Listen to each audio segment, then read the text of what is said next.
අපි හුඟක් වෙලාවට දකින්නේ සාර්ථක වුණු මිනිසුන්ගේ දීප්තිමත් පැත්ත විතරයි.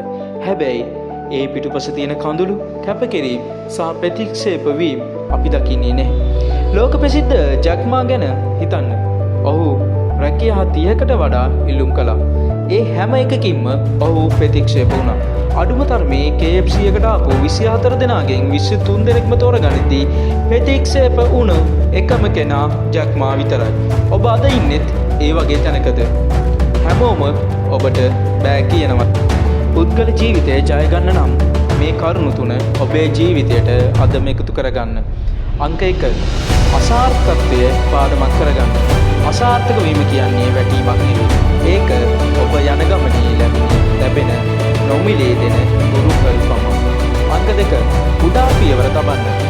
එක රැයකින් කන්දක් මුදට යන්න බෑ. අද ඔබ ගන්නා ඉතා කුඩා ධනාත්මක පියවර වසරකින් විශාල වෙනසක් කරાવી. අංක 3. ඔබ ගැන විශ්වාසය.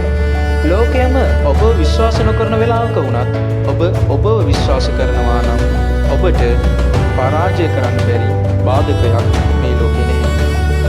දැන් පටන් ගන්න. හෙට වෙනකන් ඉන්න එපා. අද රෑම ඔබේ ලොකුම හීනය කඩදාසියක ලියන්න. ඒක දිනා ගන්න කරන්න ඕන පොඩිම දේ හෙට උදේම කරන්න. මතක තබා ගන්න. සාර්ථකත්වය කියන්නේ ගමනාන්තයක් නෙවෙයි. ඒක ගමනක්. ඔබේ ජීවිතය වෙනස් කරන්න පුළුවන් එකම කෙනා ඔබ විතරයි. මේ වීඩියෝෙන් ඉතින් ඔබට යම් ශක්තියක් ලැබුණා නම් තවත් කෙනෙක්ට බලන්න ෂෙයා කරන්න. මෙවැනිම මොටිවේෂන් කතා සහ ජීවිත දින රහස් දැනගන්න සක්සස් හබ් SL නාලිකාව සබ්ස්ක්‍රයිබ් කරලා එකතු වෙන්න. ජයග්‍රහයි දවස.